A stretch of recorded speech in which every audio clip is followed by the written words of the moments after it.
Marxist communist கட்சியினுடைய முன்னாள் மாநில செயலாளர் திரு பாலகிருஷ்ணன் அவர்கள் இணைந்திருக்கார். சார் வணக்கம். விஜய் அவர்கள் கொடுத்திருக்கக்கூடிய விளக்கத்தை எப்படி பாக்குறீங்க? வணக்கங்க. இன்னைக்கு 2-3 நாள் கழிச்சு தாவேகா தலைவர் விஜய் அவர்கள் இன்னைக்கு ஒரு காணொலி வெளியிட்டிருக்காரு. எல்லாருமே ஏன் அவர் அமைதியா இருக்காரு, அவர் கொஞ்சம் விளக்கம் சொன்னா நல்லது அப்படிங்கிற மாதிரி எல்லாருமே எதிர்பார்த்தாங்க.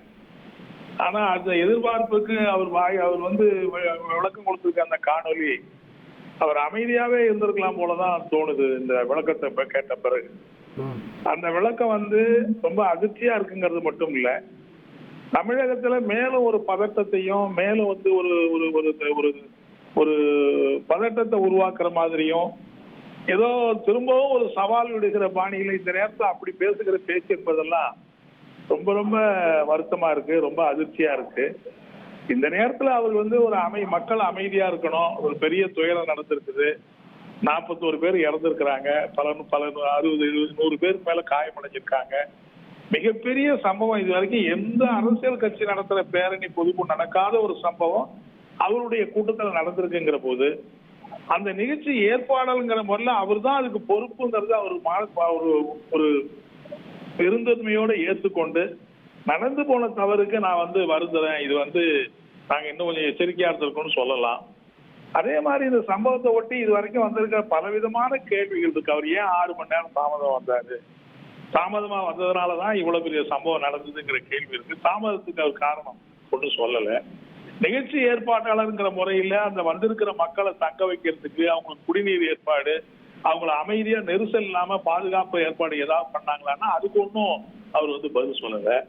அந்த மக்கள் எங்கேயும் கழிப்பிட வசதியோ மட்டும் 6 மணி நேரம் 7 மணி நேரம் அப்படியே நின்று இருக்கிற மக்கள் ஒரு மயக்கம் முறுகிற சூழ்நிலை தான் அவர் 7 மணிக்கு மேல 7 மணிக்கு வராரு. ஸோ இதுக்கெல்லாம் அவர் எந்த பதிலும் சொல்லல. நடந்து போன சம்பவத்துக்கு யாரு என்ன செஞ்சாலும் அவங்க நிகழ்ச்சி நடந்து போனதுக்கு அவங்க பொறுப்பேற்றுக்கணுமா வேண்டாமா, அவங்க பகிரங்கமா தங்களுடைய வருத்தத்தை தெரிவிக்கணுமா வேண்டாமா ஒரு தலைவருங்கிற முறையில? அப்படி தெரிஞ்சாதானே சொன்னாதானே மக்கள் சரி அவர் ரொம்ப பெருந்தன்மையா நடந்துகிட்டாரு மக்கள் ஏற்றுக்கொள்வாங்க. அதெல்லாம் விட்டுட்டு இப்ப அரசாங்கம் இவ்வளவு பெரிய சம்பவம் நடக்கிற போது இவர் எஃப்ஐஆரே போடாம எப்படி இருக்க முடியும்? 41 பேர் இறந்திருக்காங்க, 100 பேர் படுகாயப்படுத்திருக்காங்கன்னா ஒரு அரசு ஒரு வழக்கு பதிவு பண்ணாம எப்படி இருக்க முடியும்? அந்த நிகழ்ச்சி ஏற்பாட்டாளர்கள் முறையில நீங்க இந்த மாதிரி காரணம்னு சொல்லி அவங்களும் கைது பண்ணிருக்காங்க. அவங்க தான் நிகழ்ச்சி ஏற்பாட்டாளர்கள். விஜய் ஒன்னும் கைது பண்ணல, விஜய் பேர்ல வழக்கு போடல. அந்த நிகழ்ச்சி ஏற்பாடு பண்ணவங்க ஏற்கனவே கருத்து தெரிவிக்கிறவங்களை கைது பண்றது பழிவாங்கலுடைய நடவடிக்கையா பாக்குறாங்களே. எப்படி பழிவாங்க முடியும்? அதாவது நிகழ்ச்சி ஏற்பாட்டாளர்கள் ஏற்கனவே விதித்திருக்கிற நிபந்தனைகளை வயலேட் பண்ணிருக்காங்க, மீறி இருக்காங்க. அப்ப அந்த எஃப்ஐஆர்ல அவங்க தானே அதுக்கு பொறுப்பு. அந்த பேர்ல தானே எஃப்ஐஆர் போட்டிருக்காங்க. அந்த அடிப்படையில் அவங்கள கைது பண்ணுங்க. நீங்க அந்த கைது என்ன ஒரு கைது பண்ணா நீங்க வழக்கு போங்க, நீதிமன்றத்துக்கு போங்க, உங்க தரப்புல குற்றம் இல்லைன்னு சொல்லிட்டு நீங்க ஆர்கியூ பண்ணி விடுதலை பண்ணிட்டு கூட வாங்க. பட் இவ்வளவு பெரிய சம்பவத்துல யாரையுமே கைது பண்ணக்கூடாதுன்னா அது எப்படி முடியாது? அப்படின்னா ஒரு நியாயமான அரசா எப்படி இருக்க முடியும்? நாளைக்கு விஜயே முதலமைச்சர் வச்சுங்க, அவரு இது மாதிரி சம்பவம் நடந்தாக்க யாரையும் கைது பண்ண மாட்டாங்களா? ஒரு வழக்கு போட மாட்டாங்களா? போடலன்னா அது நாளைக்கு தமிழ்நாட்டுல இந்தியாவில் ஒரு பெரிய கேள்வி வராது. அதுக்கு என்ன பதில் சொல்ல முடியும்? இன்னும் சொல்ல போனா அவரை பொறுத்தவரை எதுக்கு இது ஒரு பழிவாங்க நடவடிக்கை?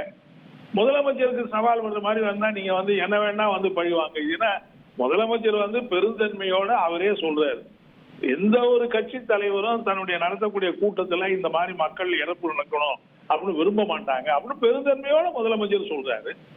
இவர் அன்னைக்கு அங்கேருந்து வந்துட்டாரு.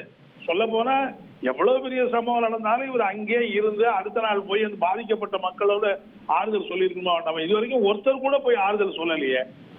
அன்னைக்கு இரவோடு இரவா முதலமைச்சர் தானே போறாரு, அந்த மக்களுக்கு வேண்டிய உதவிகளை செய்யறாரு, மருத்துவ உதவி செய்யறாரு, நிவாரணம் கொடுக்குறாரு.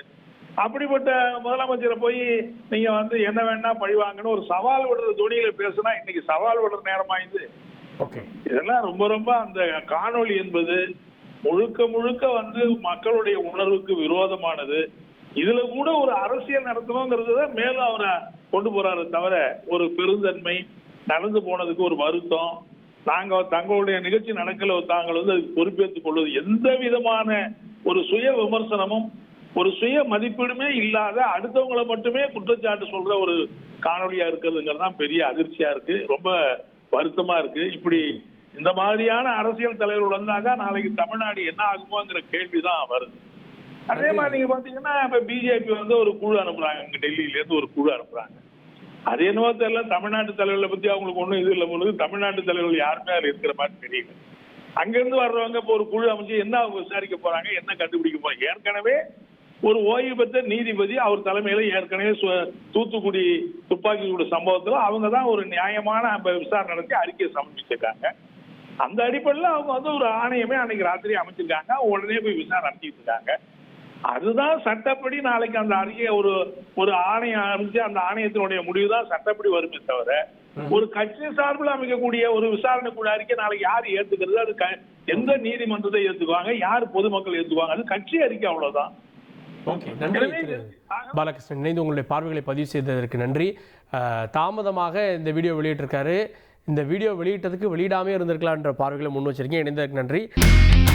இனி செல்லும் இடமெல்லாம் செய்தி. தந்தை டிவியின் வாட்ஸ்அப் சேனலை ஃபாலோ பண்ணினா செல்ல இருக்கும் இடமெல்லாம் செய்தி. இதோ QR கோட், இப்பவே ஸ்கேன் பண்ணுங்க, ஃபாலோ பண்ணுங்க.